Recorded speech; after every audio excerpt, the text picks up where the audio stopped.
What's going on, YouTube? This your boy Tatted, and once again, it's time to vent. So you ready? Let's go!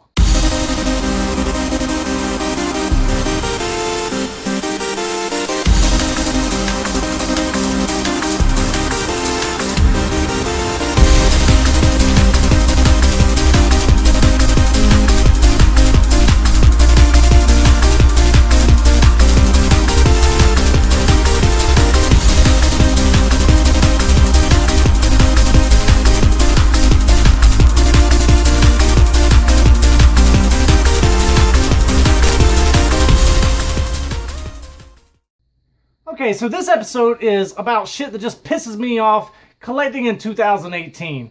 I mean, I started my channel January 24th this year. I've reached over 1,300 subscribers in 6 months, 7 months, 6 months, and well over 75,000 views on the channel. I can't thank each and every one of you enough. Everyone that supports this channel, everyone that I talk to, everyone that I trade with, everyone that just sends me stuff, you all are awesome. Okay, but this is going to be geared towards, just shit that just pisses me off about collecting in 2018 and everything that I've experienced since January. So, first off, we'll start with yard sales. What to say about yard sales? Sometimes yard sales can be your best friend. I mean, I've gotten some amazing stuff this year at yard sales. Some fantastic scores. But the downside to that is having to drive everywhere, to God's creation, just Timbuktu, from one location to the next. And you never know if you're going to find anything or not. When you do find something, this is what pisses me off. When you do find something, the seller is like, oh, well, it goes for this much on eBay. Well, I guess I just wasted all my gas and wasted my entire trip coming here because you want to sell me yard sale items at eBay prices. Well, on to the next with that one. Now, there is a way around that. If you've got really smooth talking skills, you can always just say, well, yeah, you're right. It does go for that much on eBay. But you're advertising to a much larger audience with eBay. You also have to deal with taking pictures and listing it and packaging it up and going to the post office and shipping it off. And sometimes you might have a customer that wants to return the item, then you got to deal with that headache. And, sometimes it's just easier just to go ahead and let it go for a heck of a lot cheaper. So don't always kill the scores when they talk about eBay.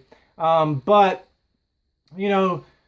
most of the time when they're talking eBay prices, you can pretty much say, well, hey, what's this going? How much you want on this game? And if they give you a high price, well, then everything else is going to be high.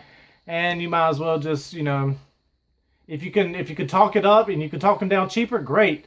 But that's what I've experienced so far this year as far as yard sales, is just driving everywhere, not knowing if there are any games. You see a sale listed, oh, I've experienced this 3 or 4 times this year, and this makes me so mad.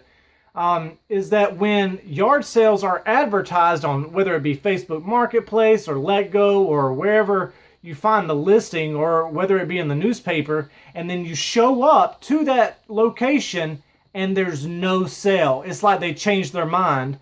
And you're like, well, what the heck? So then you start contacting the seller, the person having the yard sale, and they don't respond. It's like, one night they're having the sale, the next morning it's time for the sale, and poof, there is no sale. That pisses me off. Because now you're wasting my time, you're wasting my gas, and I can't deal with that. Then, all right, let's see. Other things that pissed me off collecting in 2018. Your thrift stores. Thrift stores they don't care about the condition of anything. They're tossing around games, they're tossing around whatever.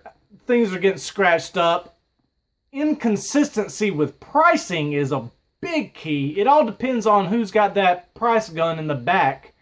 Some days, I know at my local Goodwill, there's a sign on the wall that says video games $1.99. Then you pick up a video game and it's got $2.99 or $3.99 on it. It's like, hello, do y'all not know your prices? It's written right there on the wall, $1.99. And here you are, got $2.99, $3.99. So now I gotta, call over your manager and say, hey, now you're false advertising. You got $1.99 on the wall, you got $2.99 here. I need you to change it in the system and make it correct. It's just aggravating.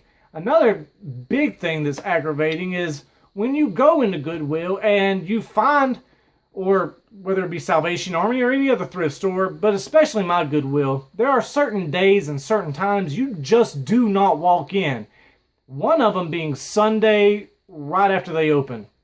That's usually a good time to find something, but you are going to be standing in a line that is half a mile long, and there's only one person working the register, and they're having to individually ring up all these clothing items because some mom is buying up this year's Christmas, next year's Christmas, and next year's birthday and Easter presents.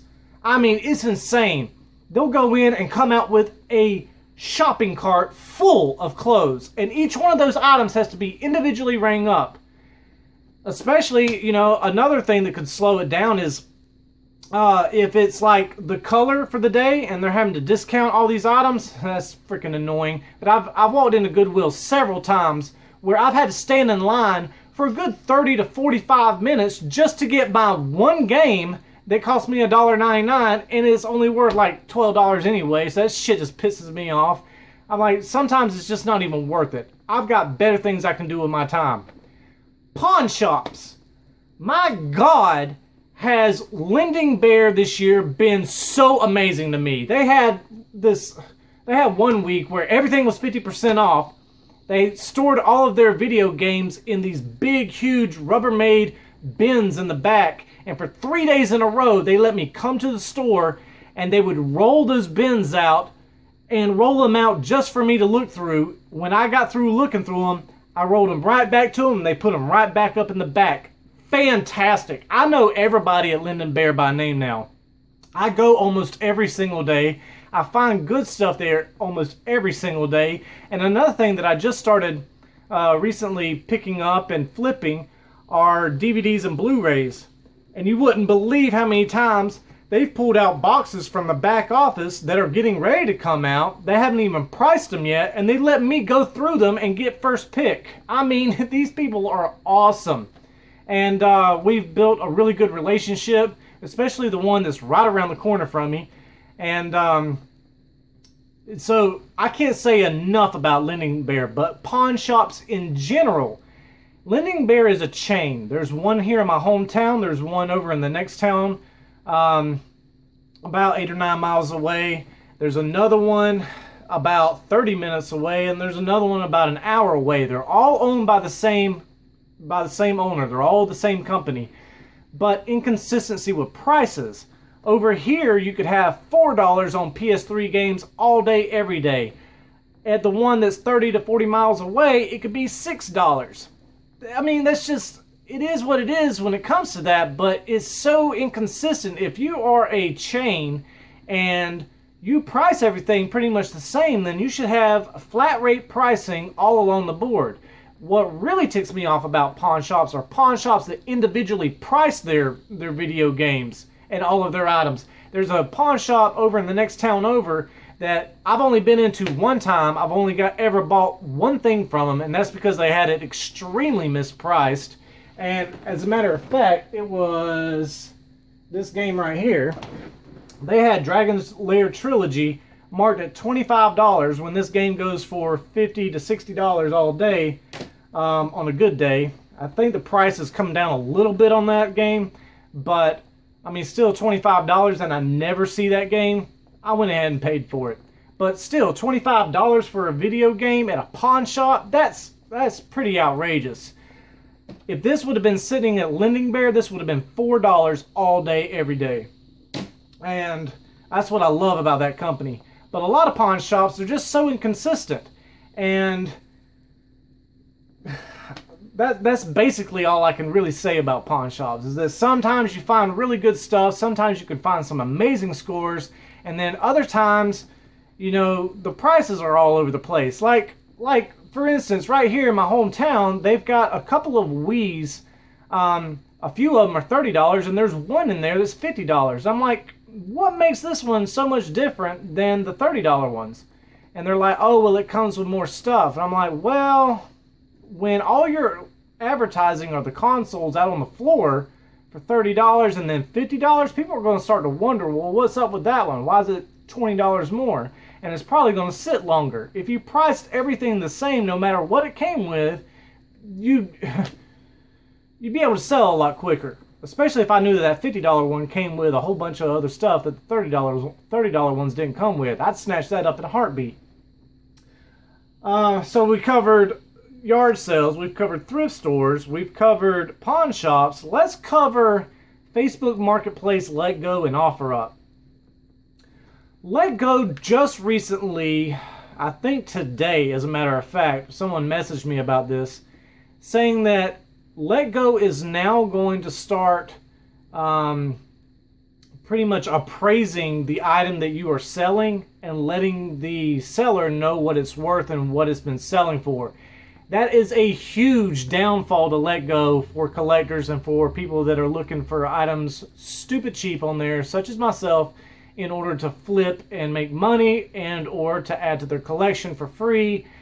And I'm very disappointed. So Letgo has rolled out this new incentive or this new program to their app where they're now like saying, okay, if you have a video game, Dragon's Lair Trilogy, and you've got it marked for $5, that's a fantastic price. But based off of other sales on Letgo, it's now going to tell you what that game is going for. That sucks. Because now you're going to have everybody on there selling stuff at eBay prices, selling stuff for what it's worth. And that sucks for a collector and for a reseller. I'm a reseller. I resell stuff all the time. I flip stuff all the time on eBay in order to put money in my pocket to pay bills, for one. And two, to put money in my pocket to go out and do these live video game hunts every single week. Since January 24th, I have yet to fail uploading a Sunday video. And I hope that I always have something to show each and every single one of you guys. There may be a week where I don't have a live video game hunting video, and that might be next week, because next weekend is Southeast Game Exchange, and I will be in Greenville, South Carolina with everyone else. And so I don't know what next Sunday's video is going to look like. Hoping I can sit up in the hotel room Saturday night, get some editing done, and I'll have a video for you guys first thing Sunday morning. Alright, but enough about that. Next up is OfferUp. OfferUp, I have found a few things this year, and I was able to get Clock Tower, which is a $100 or more PS1 game, for $4. That was a fantastic score. I found a few things on OfferUp, but not too many. OfferUp is still kind of new, but OfferUp also has an extension to their app where you can look through items that have been listed to ship.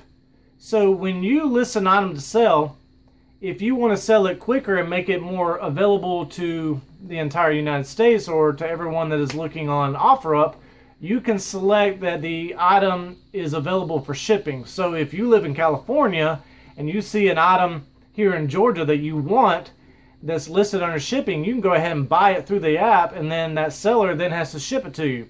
So that's pretty cool, and there are some deals to be found that way. But it's kind of like hunting on Mercari.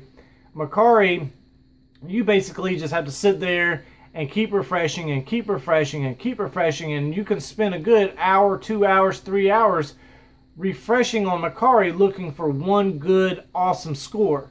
But they are able to be found. Now, Mercari, ever since it has caught on and more people are joining, more and more people are not stupid and selling their items for stupid cheap.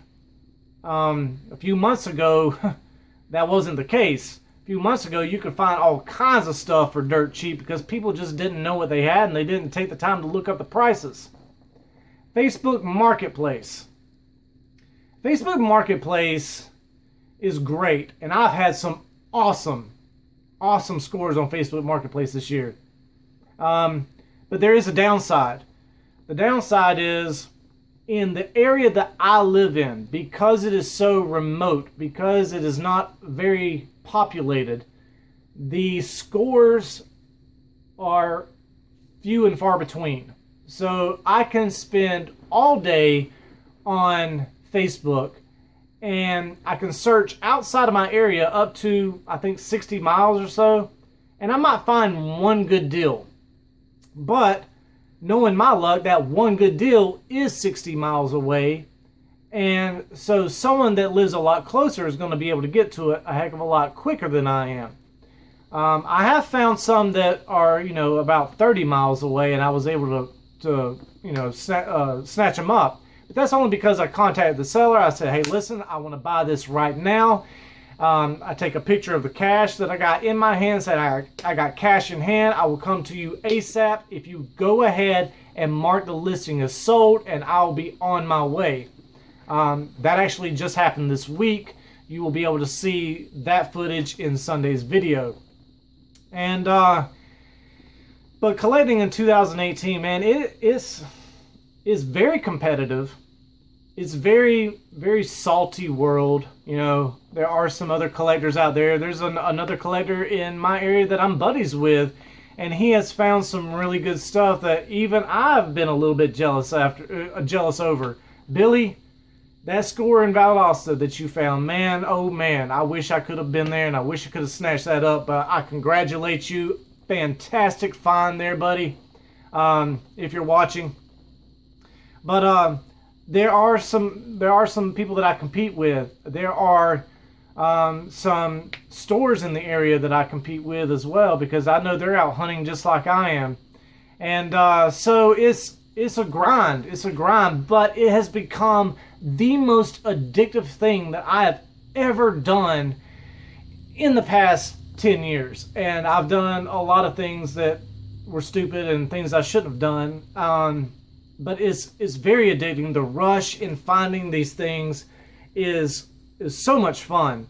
And not just video games. I mean, I collect figurines, and I collect Laserdisc, and I collect DVDs and Blu-rays, and I flip a lot of stuff too.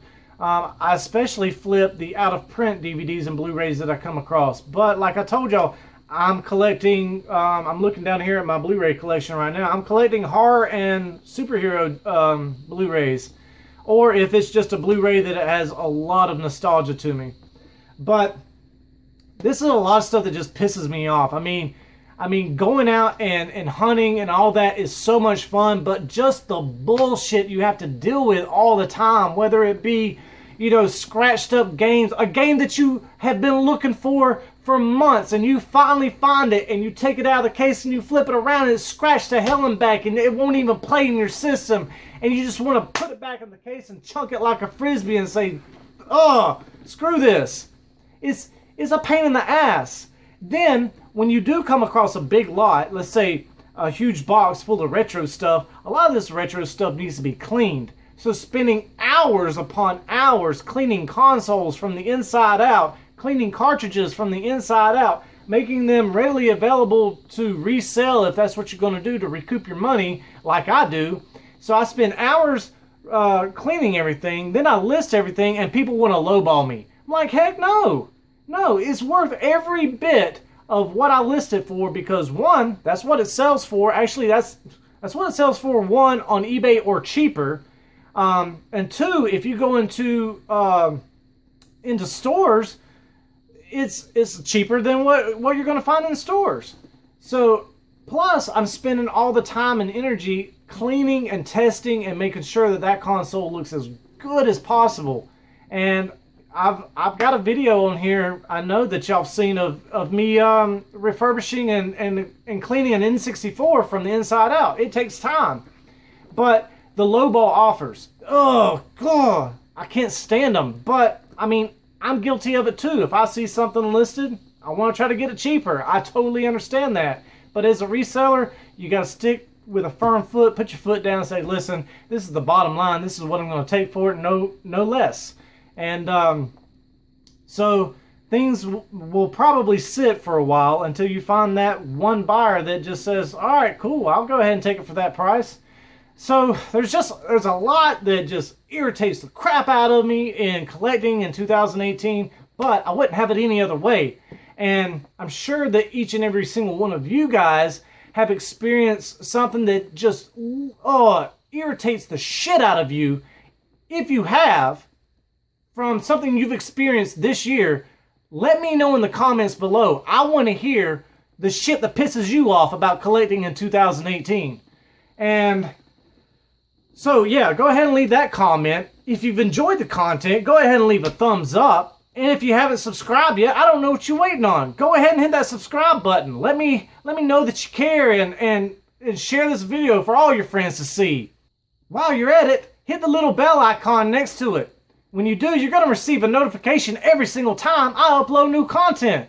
Alright folks, I hope you're having a great week. I know I am. I've got a video coming for you this Sunday. It's going to be good. It's going to be awesome. I cannot wait till next weekend when I go to the convention in South Carolina. I finally get to meet my buddy Reambead and shoot the shit with him for a little while. So expect a lot of video footage from the convention. Folks, once again, I hope you're having a great one. I'm Tatted Collector, and have a good one.